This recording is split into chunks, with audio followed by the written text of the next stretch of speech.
Setting up the PageBlaster in Duxbury. John for CATT Northwest here, and today we're going to be taking a look at how to set up your APH PageBlaster inside of Duxbury.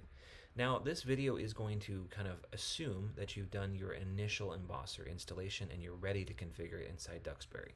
By that, I mean that you've installed the software for your Braille embosser, you've connected your Braille embosser to your computer, turned it on and configured it so you're ready for the next step, which is to set it up inside the Duxbury Braille translator.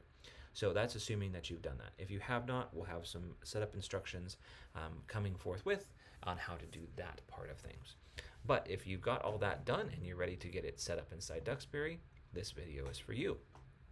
All right, we want to launch up your Duxbury application and we want to navigate up to the menu system and go to the global menu and then to the very first item on the global menu, which is called Embosser Setup.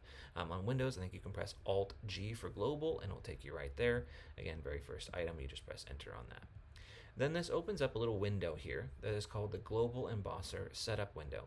And we're greeted with a little list here of any embosser setups or profiles that you've done for Duxbury on perhaps past embossers.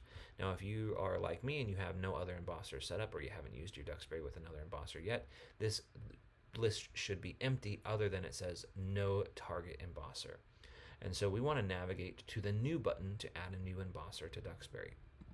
So select that, and when we do, it's going to open up yet another window here, and on the General tab, which is where it should land you by default, we have a section for Embosser Model with a little drop-down list. We're going to choose that, and we're going to navigate to APH PageBlaster, or whatever model you might be setting up if you're setting up something slightly different. APH PageBlaster is what I'm setting up, so I want to choose that as the Embosser Model, and then after that, there's another setup option here called Setup Name.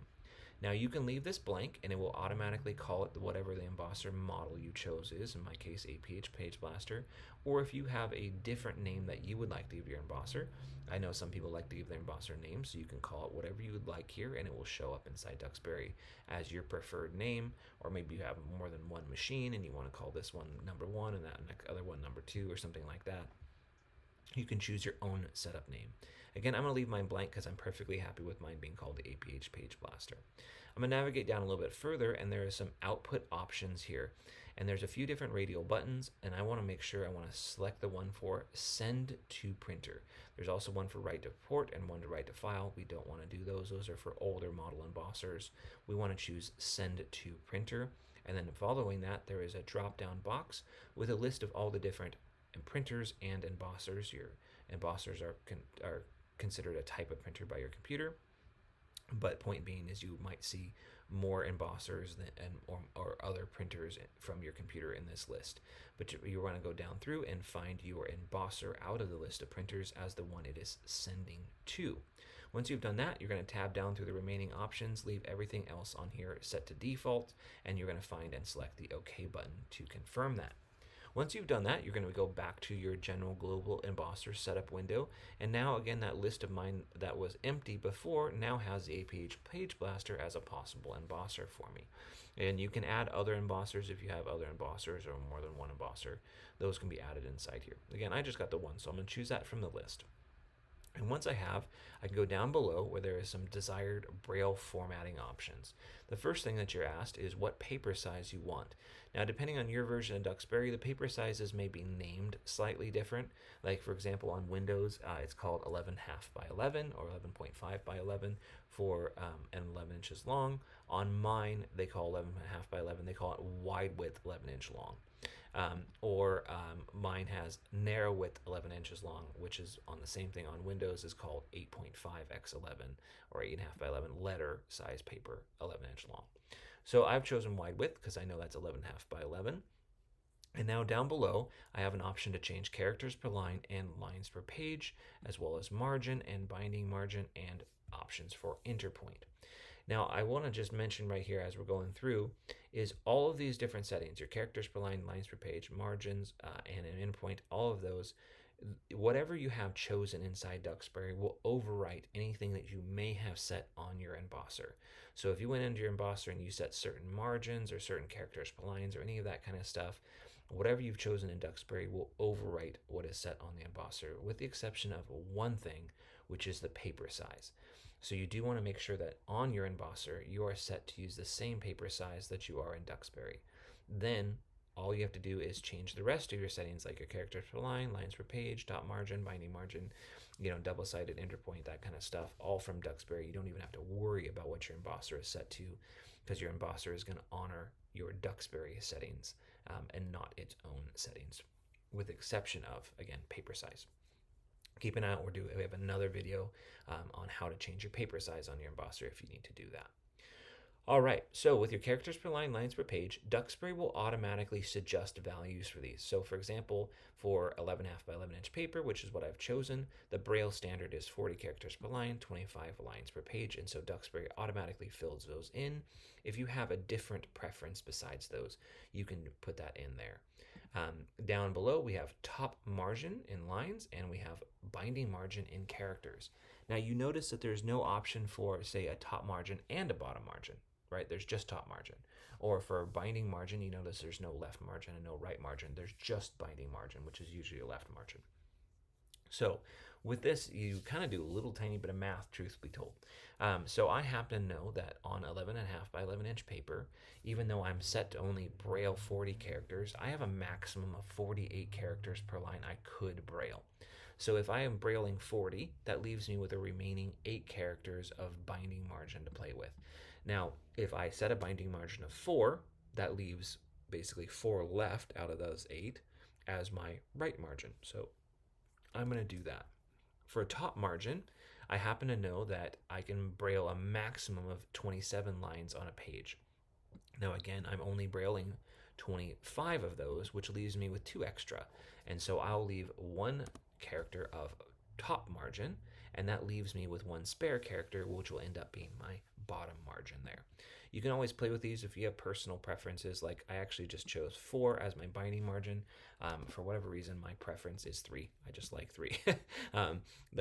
There's no real good rhyme or reason. That's just kind of, I've been using those settings forever. But these are the binding margin, top margin, all that kind of stuff. It's kind of personal preference depending on the type of paper you're using, whether you are binding it, how much space you need if you're binding it, stuff like that.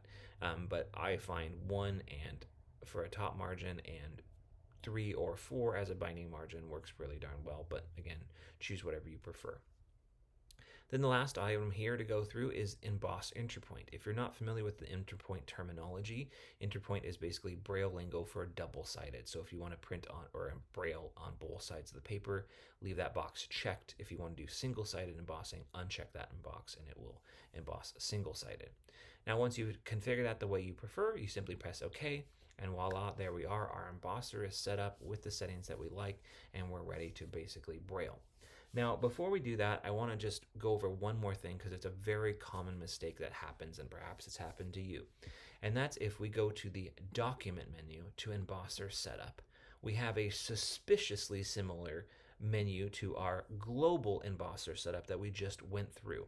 The only real difference is the global embosser setup window lets us add a new embosser configuration, as where the document embosser setup doesn't let us add a new one, but we can choose one that we've already created. But after that, it's got the same options for paper size, same characters per line, same lines per page, same top margin, same binding margin, same option for interpoint that we just went through in the global embosser setup. So I think this is an important one to kind of talk through really quick because, again, common mistake. The global embosser setup settings that you've chosen, like we just went through, are going to be for all newly created documents. So if I went to File, create a new document, new blank document, it's going to have those settings I just set up. So think of your global embosser setup as your defaults for all new documents. Then there's the document embosser setup window, which again looks very, very similar, almost exact same options on there, right? And this one has settings for the currently open document. So you may actually notice on my document embosser setup window that my top margin is 0 and that my binding margin is 0 and that I do not have interpoint checked, even though I just earlier when I was going through it in the global embosser setup, I did set a top margin, I did set a binding margin, I chose interpoint Braille. And that's because, again, I already have a document that's open. And so changing that in my global menu it did indeed change those settings for all newly created documents, but not on my document that I had open, was already working on. So just keep that in mind as you're going through, because I've seen a lot of people, they're working on a document, have a document open that they've created like I do, and they're only familiar with maybe the global embosser setup window, so they go back to global and they go and they change, maybe their margins or their paper size or something like that, and then they close that up and then they emboss it and they go, well, what on earth? These don't have the margins I just chose, right? And they assume that they did something wrong. They go back to the global menu and back to emboss or setup and change, the margin some more and emboss again. And they're like, it hasn't changed. What's wrong? And it's because, again, global is for all newly created documents. So you will not see any changes to settings reflected there unless you create a brand new document after confirming those settings.